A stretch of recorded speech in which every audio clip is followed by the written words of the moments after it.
Los aztecas consiguieron levantar el imperio más grande de la historia de Mesoamérica en tan solo un siglo. Se apropiaron de las deidades y los conocimientos de las ciudades que iban conquistando y los obligaron a ayudar al enriquecimiento y alzamiento de la capital del imperio, la ciudad de Tenochtitlan. Pocos reinos lograban superar la expansión de este gran imperio azteca. Pero en el año de 1519 llegaron a México un grupo de extranjeros que se convertirían en los amos del gran territorio de Mesoamérica. Esta investigación es para descubrir cómo es que en tan solo un par de años Hernán Cortés logró dominar y destruir el gran imperio que eran los aztecas. La ciudad de Tenochtitlan se fundó en una isla en el lago de Texcoco en el año de 1325, cuando los aztecas vieron un águila sobre un nopal, siendo este el origen del escudo mexicano. El nombre original de la ciudad fue Cuaumixtlán, lugar del águila entre las nubes en náhuatl. Fue renombrada en 1376 como homenaje a Tenoch. Tenochtitlan significa lugar de Tenoch o lugar de tuna de piedra. La tradición legendaria nahua explica que estos pueblos hicieron una peregrinación desde su lugar de origen Aztlán hasta lo que más tarde sería Tenochtitlan. Esta peregrinación duró alrededor de 260 años hasta encontrar el lugar deseado. La isla se encontraba en donde hoy está el centro de la Ciudad de México. Esta ciudad se dividía en 4 barrios, cada uno con sus templos y mercados. En los alrededores estaban los cultivos y las casas de los agricultores, y en el centro la plaza con el templo, el mercado principal y el palacio del jefe máximo. Tenía agua corriente llevada a través de 2 acueductos que separaban el agua dulce de la salada. Se calcula que la ciudad llegó a tener más de 100,000 habitantes. El mercado principal era el de Tlatelolco. Allí se vendía todo tipo de miel, frutas, maíz, pescado, tejidos, colores, joyas, etc. Tenía una calle donde se vendían animales de caza, herbolaria, casas donde se daban de beber y comer a los visitantes. La economía azteca estaba basada en los tributos que los pueblos dominados estaban obligados a pagar. También radicaba en el comercio, actividad que los mexicas realizaron a base del trueque y en la que utilizaron como moneda el grano de cacao y las habichuelas. Esta clase de comercio favoreció el intercambio de productos. La estructura social mexica estaba caracterizada por su marcado clasismo. Las dos grandes divisiones sociales eran los pilis, es decir, los nobles y militares, sacerdotes y comerciantes. Los no privilegiados eran los más iguales, a los artesanos, campesinos, empleados y esclavos. Desde mediados del siglo XV, el estado mexica o azteca se venía extendiendo por un gran territorio, sometiendo a diversos pueblos y volviéndolos tributarios. De ahí el calificativo imperio. Hacia 1517, Moctezuma, el gobernante en turno, continuaba las campañas de expansión. Los tlaxcaltecas, el pueblo vecino, era una comunidad que había resistido tenazmente al dominio. Para el año 13 fue cuando comenzaron a llegar las embarcaciones españolas. Los españoles llegaron a Mesoamérica en el año de 1519, realizando varias expediciones, pues se habían enterado de que ahí habían varios pueblos ricos en oro y metales preciosos. Como medio para hacerse de riqueza, se proclamó una ley que autorizaba el rescate del oro, con la cual se promovía que los españoles viajaran a diversos reinos para comerciar con los nativos. Cortés se dirigió a la isla de Cozumel, siguiendo el trayecto de sus ancestros. La embarcación de Pedro Alvarado llegó 2 días antes a Cozumel, lo que molestó a Cortés y mandó castigar al piloto. Cortés confirmó que en esa isla habían 2 españoles más que en 8 años atrás habían naufragado y fueron apresados por los mayas. Ante la negativa de los nativos a someterse a los españoles, se inició la batalla de Centla el 14 de marzo de 1519, que fue la primer gran batalla de los españoles en tierras de Nueva España.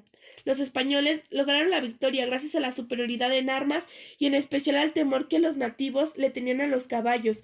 Cortés fundó el 25 de marzo de 1529 en el poblado de Santa María de la Victoria, en el lugar de la batalla, que más tarde sería la capital de la provincia de Tabasco.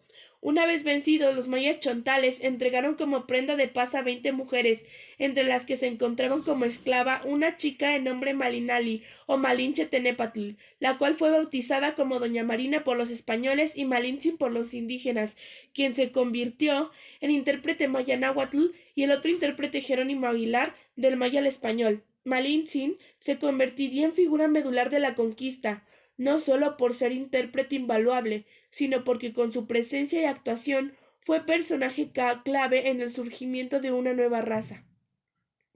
Cortés se dirigió a Acuixtlán y Zempoala, pueblos totonacos. Los españoles prometieron liberarlos del tributo que ellos daban a los aztecas, a cambio de sellar una alianza militar y política, a la cual ellos aceptaron. Al inicio de la trayectoria rumbo a Tenochtitlan, todo se complicó un poco. El 18 de marzo de 1519 llegaron las embarcaciones españolas a Tlaxcala, quienes establecieron la crucial alianza para combatir a los mexicas.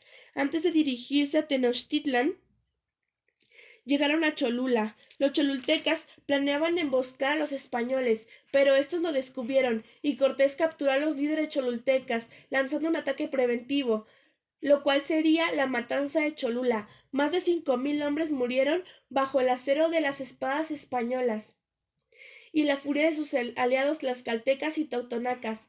Moctezuma realizó muchos intentos para disuadir a Cortés de avanzar a Tenochtitlan, pero todo fue inútil. El ejército, compuesto por 400 españoles, 4,000 tlaxcaltecas y 16 caballos, entró el 8 de noviembre de 1519, correspondiente al día 8 Ecatl del año 1 Acatl, en el mes de Cuecholi, a la ciudad de Tenochtitlan. Moctezuma insistió a Cortés de retirarse de la ciudad, pero la respuesta fue negativa. La estancia se prolongó con el pretexto de no contar con embarcaciones, pues estas habían sido destruidas. Durante la ceremonia al dios Huitzilopochtli se dio la masacre en el Templo Mayor, pues el capitán Pedro Alvarado dio la orden de cerrar las posibles salidas y asesinar a todas las personas. Tras esto, la visión de los españoles cambió. Las victorias conseguidas por los españoles y el fortalecimiento de la alianza con los tlaxcaltecas ya era una noticia en todo el imperio azteca. Tributarios y enemigos fueron aumentando lenta pero inexorablemente las fuerzas de Cortés. Poblaciones enteras enviaron embajadores para rendir tributo a los españoles y aliarse al ataque de Tenochtitlan. Los nuevos aliados no solo incrementaron el fortalecimiento bélico del conquistador, sino que también cumplieron la tarea de espionaje acerca de las concentraciones y movimientos de las fuerzas enemigas. La siguiente etapa de la campaña se desarrolló en Xochimilco. El Tlatoani local ofreció resistencia, engañando a los españoles, fingiendo tener intenciones de pactar, pero solo lo hacía para tener ayuda desde Tenochtitlan. Debido al factor sorpresa, mexicas y xochimilcas lograron una victoria temporal. La batalla se prolongó durante 3 días más y finalmente los hombres de Cuauhtémoc se replegaron a Tenochtitlan. Cortés tenía controlado el oriente, noriente y sur. El objetivo de aislar a la ciudad se había logrado, y ahora faltaba coordinar un ataque simultáneo a la ciudad desde todos los accesos, al igual que el asalto. Se dio la orden de cortar los suministros de agua dulce que llegaban a Tenochtitlan desde Chapultepec. Al final del sitio, que duró 3 meses, Alvarado tomó Tlatelolco. El 13 de agosto de 1521, Cuauhtémoc salió de Tenochtitlan, pero fue avistado y entregado a Cortés. Una vez enfrente del conquistador, Cuauhtémoc pidió que lo asesinaran. De acuerdo a las estimaciones de Hernán Cortés, los conquistadores, junto con sus aliados, mataron a más de 4,000 mexicas. Murieron de los enemigos 100,000, sin contar los que mató el hambre o la pestilencia. Para celebrar el acontecimiento, los castellanos se reunieron en el palacio del señor Coyoacán. Pues en Tenochtitlan, el hedor de los muertos era insoportable. Organizaron un banquete con vino, cerdo, pavo, tortillas, uvas y toda clase de cosas que llegaban desde los pueblos mexicas, tlaxcaltecas, totonacas y cosas españolas. Todo este proceso cambió el rumbo de la historia, pues si Hernán Cortés nunca hubiera llegado a América, el cristianismo, la estructura social, el mestizaje no existirían. El mundo como lo conocemos cambiaría y ciertos hechos históricos no estarían presentes.